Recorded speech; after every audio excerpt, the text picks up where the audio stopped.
Yesterday Meghan joined an online conversation entitled, Minding the Gap, to discuss how women can reach economic and professional parity with men.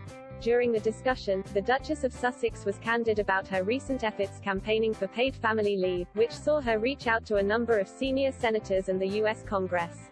She said, "I don't see this as a political issue, Frank. Look, there's certainly a precedent amongst my husband's family and the royal family of not having any involvement in politics, but paid leave, from my standpoint, is a humanitarian issue." She added, "My husband has always said, with great privilege comes great responsibility, but even before I had any sort of privilege in my life, when my life and my lifestyle were very different, I always stood up for what's right." Though her activism arguably resulted in paid family leave being added back into President Joe Biden's Build Back Better legislation, Meghan came under scrutiny by commentators for her political involvement. The Duchess also invited speculation as to whether she had political aspirations, and would perhaps one day run for office in her native U.S.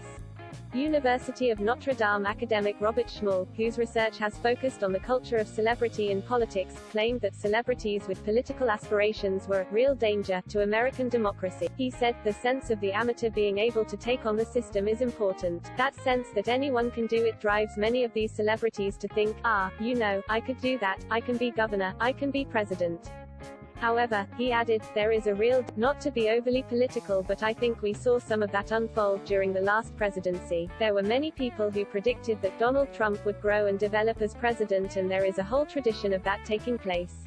I would argue that Donald Trump, the person who became president on January 20, 2017, didn't develop, and the person who left office on January 20, 2021 was basically the same person." Meghan was not only vocal in her support for paid family leave in October. Last month, the Duke and Duchess of Sussex partnered with the World Health Organization Director General Drive Tedros Adhanom Ghebreyesus to address the leaders at G20 over the lack of access to COVID-19 vaccines in low-income countries.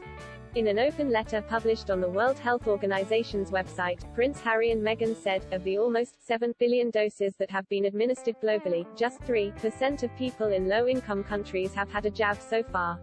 Where are the rest? The letter called out a handful of countries at the G20 summit who had millions of surplus vaccines that were destined to be wasted once they expired. The pair have received criticism by sections of the press for using their royal titles while campaigning, considering the Sussexes quit the firm last year. However, Mr. Schmull claimed that Meghan Markle's royal background would help her garner support in any future attempt to enter US politics. He said, "We absolutely love to be attentive to the royal family. If she's on television, or if the Queen were to be on television, the audiences are huge and the following is great. I would not see it in any way, shape or form as a drawback to her wanting to get involved. The celebrity status opens the door. Once that door opens, the celebrity has to then make a case for an idea, a program, a candidacy.